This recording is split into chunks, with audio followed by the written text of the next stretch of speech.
Assembly ఎన్నికలని తలదన్నేలా sarpanch ఎన్నికలు జరుగుతున్నాయి. 12,728 గ్రామ పంచాయతీలకి ఈసారి ఎన్నికలు జరుగుతూ ఉండగా ఇది మూడో విడత. ఇప్పటికే పోలింగ్ ప్రక్రియ ప్రారంభమైంది. సో మీ అందరి కోసం ఒక బిగ్గెస్ట్ బ్రేకింగ్ న్యూస్ తీసుకొచ్చాను. ఏంటంటే మొత్తంగా రాష్ట్ర వ్యాప్తంగా కేవలం సర్పంచ్ ఎన్నికల కోసం 6,000 కోట్ల రూపాయలు ఖర్చు అయిందంట. 6,000 కోట్లు. ఇక్కడ ఇదే అంశం పైన ఇంకో విషయం గుర్తు చేయాలి మీకు. కేంద్ర ప్రభుత్వ నిధులతోనే గ్రామ పంచాయతీలు నడుస్తూ ఉంటాయి, అందరికి తెలిసిన విషయమే. దాంట్లో కేంద్ర ప్రభుత్వం ఇప్పుడు నిధులు వెనక్కి వెళ్ళిపోతాయి, అందుకే వెంటనే మేము ఎన్నికలు పెడుతున్నామని చెప్పి కాంగ్రెస్ పార్టీ ప్రభుత్వం ఎన్నికలు పెట్టింది కదా. 8,000 కోట్లు తెలుసా? 3,500 కోట్ల రూపాయలు కేంద్ర ప్రభుత్వ నిధులు రెడీగా ఉన్నాయి గ్రామ పంచాయతీ ఇవ్వడానికి. కానీ ఎంత ఖర్చు అయింది? 6,000 కోట్లు. అంటే రెట్టింపుగా కేంద్ర ప్రభుత్వం ఇచ్చేటువంటి నిధుల కంటే డబుల్గా సర్పంచ్ అభ్యర్థులకు ఖర్చు పెట్టారు. ఒక్కో గ్రామ పంచాయతీలో యావరేజ్గా ఆన్ అండ్ యావరేజ్ ఈ గ్రామ పంచాయతీ మొత్తంలో ఒక్కో గ్రామ పంచాయతీలో 60 లక్షల రూపాయలు ఖర్చు అయిందంట. 60 లక్షల రూపాయలు. ఏకంగా హైదరాబాద్ శివార్లోని శంకర్పల్లి మండలానికి సంబంధించిన గ్రామ పంచాయతీలో అత్యధికంగా 17 కోట్ల రూపాయలు ఒక్క అభ్యర్థే 17 కోట్ల రూపాయలు ఖర్చు పెట్టాడంట. ఒక్క ఓటుకి 1,50,000 రూపాయలు వచ్చాయి. ఒక్క ఓటుకి 1,50,000 రూపాయలు. అంటే అక్కడ ఓటర్లు నిజంగా వాళ్ళు ముట్టింది బంగారమైంది. వాళ్ళు ముట్టింది బంగారమైంది. ఒక ఇంట్లో కనుక 4 సభ్యులు ఉన్నారంటే ఒక్కోటికి 1,50,000 రూపాయలు చొప్పున సుమారుగా 6 లక్షల రూపాయలు వాళ్ళు కొనుక్కుంటే 6 తులాల బంగారం కొనుక్కోవచ్చు, లేదా ఒక చిన్న కారు కొనుక్కోవచ్చు ఆ కుటుంబానికి ఒక ఎన్నికతోనే. ఇంకా ఎంపీటీ జెడ్పీటీసీ ఎన్నికలు అప్పుడు ఎలా ఉంటుందో తెలియదు. కానీ ఒక్క ఓటుకి 1,50,000 రూపాయలు వచ్చాయంట. సో ఇంట్రెస్టింగ్గా ఏం జరిగిందనంటే హైదరాబాద్ శివార్లోని శంకర్పల్లిలో ఓ గ్రామ పంచాయతీకి సంబంధించినటువంటి అభ్యర్థులు ముందుగా ఒక అభ్యర్థి ఏం చేశాడంటే సాయంత్రానికల్లా 40,000 ఇచ్చాడంట ఒక అభ్యర్థి, మాకు ఓటు వేయండి అని చెప్పి. ఆ తర్వాత ఆ అభ్యర్థి 40,000 ఇచ్చాడుగా, మరి నాకు ఓటు రావాలని చెప్పి ఇంకో అభ్యర్థి 50,000 ఇచ్చాడంట. కొంత రాత్రి అయిపోయి చీకటి పడగానే మళ్ళీ ఇంకో అభ్యర్థి మూడో అభ్యర్థి వచ్చి 55,000 ఇచ్చాడంట. అంటే 55,000, 40,000, 50,000 ఇవన్నీ ఒక్క ఓటర్కి 1,50,000 రూపాయలు వచ్చాయి. ఇలా ఒక్కొక్కరికి 1,50,000 రూపాయలతోనే ఆ నియోజకవర్గంలో ఆ గ్రామ పంచాయతీ పరిధిలో సుమారుగా కొన్ని కోట్ల రూపాయలు ఖర్చు అయినాయి. ఇక పటాన్చెరులోని ఇంకో చోట 17 కోట్ల రూపాయలు ఖర్చు చేశాడు సర్పంచ్ అభ్యర్థి. 1000 ఓట్లు లేవు ఆ గ్రామాల్లో. ఇందాక నేను చెప్పినటువంటి 1,50,000 రూపాయలు ఒక్క ఓటర్కి ఇచ్చినటువంటి గ్రామ పంచాయతీలో కూడా మొత్తం కలిపితే 1000 ఓట్లు లేవు. ఆ గ్రామ పంచాయతీలో 1,50,000 రూపాయలు ఇచ్చారంటే అర్థం చేసుకోండి ఒక్క ఓటుకి. పటాన్చెరులో కూడా 17 కోట్ల రూపాయల ఖర్చు అయింది. గ్రామాల్లో 1000 ఓట్లు కూడా లేవు. ఒక్కొక్కరికి యావరేజ్గా 10,000, 20,000 రూపాయల చొప్పున పంచుకుంటూ వచ్చారంట. మందులు, గిఫ్ట్లు, చీరలు. ఉంగరం గుర్తొచ్చిన ఆయన వెండి ఉంగరాలు ఇచ్చాడంట, బంగారు ఉంగరాలు ఇచ్చాడంట. ఇలా హైదరాబాద్ శివారు ప్రాంతాల్లో అటు పటాన్చెరు, శంకర్పల్లి, సంగారెడ్డి, ఇటువైపు రంగారెడ్డి జిల్లాలోని పలు ప్రాంతాల్లో కూడా హైదరాబాద్ శివార్లు, మున్సిపాలిటీలు, కార్పొరేషన్కి సమీపంగా ఉన్నటువంటి దాంట్లో ఎక్కువగా ఆదాయం వస్తుంది. అటు ఇండస్ట్రీస్ ఉన్నాయి, వెంచర్లు వేస్తారు, రియల్ ఎస్టేట్ నుంచి వ్యాపారం జరుగుతుంది. ఏదో రకంగా వీళ్ళంతా కూడా డబ్బుల్ని కూడబెట్టుకొని వచ్చి ఇక్కడ ఇన్వెస్ట్ చేసి సర్పంచులుగా పోటీ చేసి అడ్డగోలు డబ్బులు కుమరిచ్చారు. అడ్డగోలుగా ఒక వ్యక్తి 70 లక్షలు హైదరాబాద్ శివార్లోని గ్రామ పంచాయతీలో 70 లక్షల రూపాయలు విలువ చేసేటువంటి భూమిని 30 లక్షలకు అమ్ముకొని 30 లక్షల మొత్తం కూడా గ్రామ పంచాయతీ మీదనే ఖర్చు పెట్టాడంట. 70 లక్షల రూపాయలు విలువ చేసే భూమిని సగం ధరకి అమ్ముకొని అది మొత్తం డబ్బులు తీసుకొచ్చి ఇక్కడే పెట్టేసిండు. ఇంకో దగ్గర 4 ఎకరాల భూమి అమ్ముకున్నాడంట సదరు సర్పంచ్ అభ్యర్థి. ఆఖరికి వస్తే ఓటమి పాలైంది. ఇప్పుడు ఏమైపోయింది? అప్పుల పాలైపోయాడు. ఇంకో చోట భూమిని తనఖా పెట్టి, ఎందుకంటే గ్రామ పంచాయతీలకు సంబంధించిన పేర్లు ఎక్కడ ఏంటి అనేది వివరంగా చెప్తే ఇంకొంత ఇబ్బందే ఉంటుంది. మరి దాన్ని మనం ప్రూవ్ చేయలేము కూడా. ఎవరు కూడా ఓటర్లు డబ్బులు తీసుకున్న వాళ్ళు 1,50,000 రూపాయలు తీసుకున్న వాళ్ళు మేము తీసుకున్నామని చెప్పగలుగుతారా? 1,50,000 రూపాయలు డబ్బులు వచ్చినాయంటే వాళ్ళు ఎక్కడైనా మేము తీసుకున్నామని చెప్పగలుగుతారా? నిరూపించగలుగుతామా? సో ఇంకో చోట తనఖా పెట్టి పరిచొప్పున వడ్డీకి, వడ్డీలు తెలుసు కదా మీకు, పరిచొప్పున వడ్డీ 10% ఇంట్రెస్ట్తో డబ్బులు తీసుకొచ్చి పోటీ చేసి ఓటమి పాలైందంట. కోట్ల రూపాయలు పట్టుకొచ్చిందంట. సో కొన్ని జిల్లాలు కూడా ఉన్నాయి.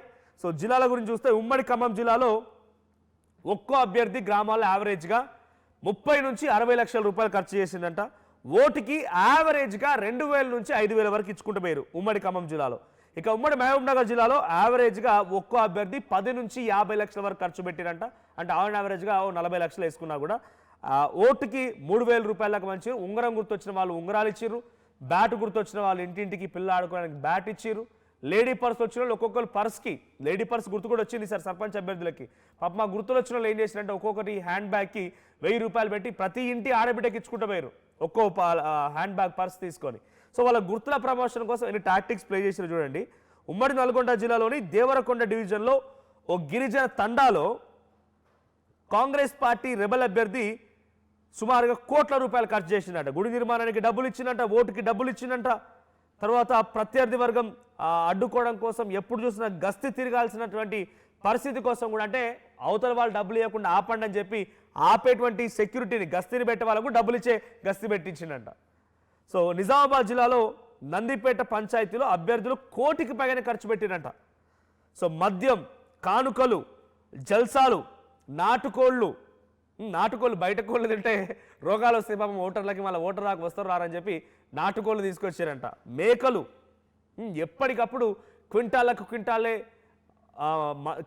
క్వింటాలే మటన్లు, బిర్యానీలు వేసి అవన్నీ మంచిరంట. సో జనగామ జిల్లాలో 70 లక్షల రూపాయలు ధర పలికేటువంటి ఒక గ్రామ పంచాయతీ పరిధిలోని భూమిని 30 లక్షలకు అమ్ముకొని ఆఖరికి వస్తే ఓటమి పాలైనట్టు ఆయన. సో ఇలా ఒకటి కాదు రెండు కాదు చాలా వింతలు విడ్డూరాలు గ్రామ పంచాయతీ ఎన్నికల్లో చోటు చేసుకున్నాయి. రైట్, ఇంకొక చోట కోదాడలో ఒక ఎస్ఐగా ఇంకా టర్మ్ ఉందా అనేది ఇంకా సుమారుగా 7 ఏదో ఉందంట. ఆయన రాజీనామా చేసి సర్పంచ్ ఎన్నికల బరిలో దిగిండు. ఇట్లా ఒకటి కాదు రెండు కాదు సర్పంచ్ ఎన్నికల్లో వింతలు విడ్డూరాలు ఇంకా చాలా అనేకంగా ఉన్నాయి. సో మరి ఈ స్థాయిలో ఖర్చు చేశారంటే వాళ్ళు ఏ స్థాయిలో సంపాదిస్తే అర్థం చేసుకోండి. కోట్లు మీపైన కుమ్మరించారు, కోట్ల రూపాయలు మీకు ఇచ్చారు. వెండింగ్ కూడా మీకు ఇస్తే ఆయన రేపటి రోజున ఎంత సంపాదించుకుంటే అర్థం చేసుకోండి. చుట్టూ రియల్ ఎస్టేట్ వెంచర్లు ఉంటాయి హైదరాబాద్ శివారు ప్రాంతాల్లో, ఎక్కడ చూసినా కూడా ఇండస్ట్రీస్ ఉన్నాయి.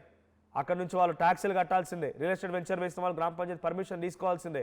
కోట్ల రూపాయలు మీకు ఇచ్చారంటే వాళ్ళు ఎన్ని కోట్లు కొల్లగొడుతూ అర్థం చేసుకోండి. మా ప్రతినిధి మధు ఉన్నారు ఫోన్ లైన్లో. మధు, అసెంబ్లీ ఎన్నికల్లో కూడా ఇన్ని కోట్లు ఖర్చు పెట్టినట్టుగా దాఖలాలు లేవు. ఓ గ్రామ పంచాయతీలో 1000 ఓట్లు లేనటువంటి గ్రామ పంచాయతీలో 17 కోట్ల పోటాపోటీగా డబ్బులు పంచారు. ఒక ఓటర్కి 1,50,000 రూపాయలు వచ్చాయి. హైదరాబాద్లోని శంకర్పల్లికి సంబంధించిన దాంట్లో పటాన్చర్లో 17 కోట్లు ఖర్చు పెట్టారు. 70 లక్షలు విలువ చేసిన భూమిని 30 లక్షలకు అమ్ముకున్నారు, ఓటమి పాలయ్యారు. 10 చొప్పున వడ్డీకి తీసుకొచ్చారు, తనఖాలు పెట్టారు. ఏంటి ఈ స్థాయిలో సర్పంచ్ ఎన్నికలలో డబ్బులు పంపిణీ ఈ స్థాయిలో జరిగిందనంటే రేపటి రోజున ఈ ఎన్నికలు ప్రజాస్వామ్యం కూడా వ్యాపారంగా మారిపోతే డబ్బులు ఉన్నోళ్ళే పోటీ చేయాలి, లేకపోతే పోటీ చేయొద్దనే పరిస్థితి వచ్చే అవకాశం ఉందా ఈ స్థాయి ఎన్నికలు జరుగుతున్నాయంటే? ఎగ్జాక్ట్లీ, అంటే గత ఎన్నికల్లో సర్పంచ్ ఎన్నికల్లో జరిగినటువంటి ఖర్చుకి ఈ ఖర్చుకి 10 నుంచి 20 రెట్ల శాతం పెరిగింది ఖర్చు అనేటువంటి. అంటే గత సర్పంచ్ ఎన్నికల్లో కూడా రికార్డు స్థాయిలో 1 కోటి ఖర్చు పెట్టారు ఒక గ్రామంలో అనేటువంటి చర్చ జరిగింది. సో అప్పుడే 1 కోటి ఖర్చు పెట్టి ఇప్పుడు 10, 5 తర్వాత 15 ఉన్న వాళ్ళు కొంతమంది 7, 17 కోట్లు ఈ రేంజ్ లో వినపడుతున్నటువంటి సిచ్యువేషన్ కనపడంతో కాస్త ఉలిక్కిపాటుకు గురవుతున్నటువంటి పరిస్థితి రాజకీయంగా ఎవరైనా ఫ్యూచర్ లో రావాలనుకున్నటువంటి వారికి. సో నిజంగానే ఒక ప్రతిష్టాత్మకంగా ప్రెస్టేజియస్ ఇష్యూగా తీసుకుంటున్నారు. గ్రామంలో వచ్చే ఆదాయం ఎంత, సంపాదించుకునే అవకాశం ఎంత, అసలు ఎందుకు ఇంత ఖర్చు పెడుతున్నారంటే ప్రెస్టేజియస్ ఇష్యూస్. ఊర్లో పేరు నిలబడాలి, మేము నిలబడుతున్నామంటే ఖచ్చితంగా గెలవాల్సిందే, గెలుపు కోసం ఎంతైనా పెట్టాల్సిందే అనేటువంటి రీతిలో ముందుకు పోతా ఉన్నారు. ఏ మాత్రం సాధారణ అసెంబ్లీ ఎన్నికలకు, జనరల్ ఎలక్షన్ లో జరిగేటువంటి ఎన్నికలకు తీసిపోకుండా దాన్ని మించి పెద్ద ఎత్తున ఎన్నికలు కొనసాగుతున్నాయి. ఎంత అత్యంత సామాన్య గ్రామాల ప్రజలు కూడా, అంటే ఎస్సీ, ఎస్టీ, బీసీ ఇట్లా రిజర్వ్డ్ కాకుండా జనరల్ అని కాకుండా ఏ సర్పంచ్ ఎన్నికైనా కూడా ఖర్చు తడిసి మోపడవుతా ఉంది. ఉన్న ఆస్తులు అమ్ముకోవడం, ఆస్తులు లేకపోతే అప్పులు తెచ్చుకోవడం, లేకుంటే ఉన్న బంగారం కుదవబెట్టుకోవడము, అది ఆల్రెడీ మంచిగా ఒక 70 లక్షల విలువ వేసే భూములను కూడా 30 లక్షలకే అమ్ముకోవడం ఎన్నికల సందర్భంగా ఇది జరుగుతూ ఉంది. అయినప్పటికీ కూడా అభ్యర్థులు వెనక్కి పోవట్లేదు, మంచి ఖర్చు పెట్టుకుంటున్నారు. గెలవాలనేటువంటి ఒక పోటీ తీవ్రంగా, అభ్యర్థి ఇచ్చిన దానికంటే మనం ఎక్కువ ఖర్చు పెడదాం, ఇంకెక్కువ తిరుగుదాం, ఇంకెక్కువ హామీలు ఇద్దాం, ఈ పరిస్థితి కనిపిస్తుంది. అందులో భాగంగానే మధు ఒక్కసారి మనం పబ్లిక్ కూడా అపీల్ చేద్దాం. మీ గ్రామ పంచాయతీలో మీకు ఓటుకి ఎంత ఇచ్చారు నిర్మోహమాటంగా చెప్పండి. ఎందుకంటే బహిరంగంగానే ఇంత పెద్ద ఖర్చు జరుగుతుందని చూస్తున్నప్పుడు మీకు 2,000 వచ్చాయంటే మీ పేరు మీద ఏడాదికి ఒక 20 లక్షలు సంపాదించిన ఆశ్చర్యపోకండి. ఎందుకంటే ఒకవేళ మీ చుట్టూ కనుక వెంచర్లు ఉంటే, మీ చుట్టూ రియల్ ఎస్టేట్ వ్యాపారాలు కనుక ఉంటే, ఇండస్ట్రీస్ కనుక ఉంటే, ఆ సదరు సర్పంచ్ అభ్యర్థి మీ పైన పెట్టిన 2,000 ఇన్వెస్ట్మెంట్తో 20 లక్షలు సంపాదిస్తాడు. అంతకు మించి సంపాదించిన ఆశ్చర్యపోకండి. లేదు, ఒక ఏడాదికి యావరేజ్గా చిన్న గ్రామాలైనా కూడా 20,000 సంపాదించగలుగుతాడు. సో మీ గ్రామ పంచాయతీలో బహుశా గతంలో సర్పంచ్గా పోటీ చేసిన వాళ్ళు చాలామంది కూడా అప్పుల పాలయమని బలమరణానికి పాల్పడ్డవారు ఉన్నారు, కొంత ఇబ్బంది పడ్డవారు ఉన్నారు, రకరకాలుగా వారంతా బాధపడి చనిపోయిన వారు కూడా ఉన్నారు. అటువంటి పరిస్థితుల్లో నుంచి మళ్ళీ సర్పంచ్ ఎన్నికలు రాగానే ఈ స్థాయిలో ఖర్చు పెడుతున్నారని అర్థం చేసుకోండి. ఒకసారి మీ గ్రామ పంచాయతీ ఏంటి, అక్కడ ఎంత మేర ఖర్చు జరిగింది, సార్ పోనీ మీ గ్రామ పంచాయతీ పేరు చెప్పకపోయినా కూడా మీకు ఎంత డబ్బులు ఇచ్చారో కామెంట్ చేయండి. మీ ఊర్లో ఎంత బలికింది మీ ఓటు ధర ఎంత బలికిందని నేను కామెంట్ చేసే ప్రయత్నం చేయండి. సో మీ ఊర్లో డబ్బులు పంచారా, ఎంత ఇచ్చారో కామెంట్ చేయండి అని అంటే 100% మంది డబ్బులు పంచారంటే అవుననే చెప్తున్నారు. 100% వాళ్ళంతా కూడా మాకు డబ్బులు ఇచ్చారని చెప్తున్నారు. సో కొన్ని కామెంట్స్ కూడా వచ్చాయి, ఇక్కడ కామెంట్స్ కూడా చూసే ప్రయత్నం చేద్దాం. కామెంట్స్లో ఫస్ట్ కామెంట్ వచ్చేసి 5,000 రూపాయలు పెంచారంట, ఓటుకి 5,000 రూపాయలు పెంచారంట. సో ఓటుకి 5,000 రూపాయలు అంటే మీ గ్రామంలో ఎన్ని ఓట్లున్నాయి చెప్పండి, ఆ ఓట్లకి ఎంత ఖర్చు అయిందో అర్థం చేసుకోవచ్చు మనం. సో ఒక్కో అభ్యర్థి 5,000 రూపాయలు చొప్పులు ఇచ్చారంటే యావరేజ్గా 2-3 అభ్యర్థులు కనుక ఉంటే మీకు ఒక్కొక్కరికి 10 నుంచి 15,000 వచ్చినట్టే. సో దీంట్లో కామెంట్ చేసిన దాంట్లో గుంటెబోయిన సతీష్ 2,000 ఇచ్చారని కామెంట్ చేశారు, రవికిరణ్ 5,000 అని కామెంట్ చేశారు. సో మీ గ్రామ పంచాయతీలో ఒక్క ఓటుకి ఎంత ధర పలికిందో కామెంట్ చేసే ప్రయత్నం చేయండి. మధు కంటిన్యూ. అసలైన తొలి వెలుగు. ఫాలో వాట్సాప్ @తొలి వెలుగు అఫీషియల్.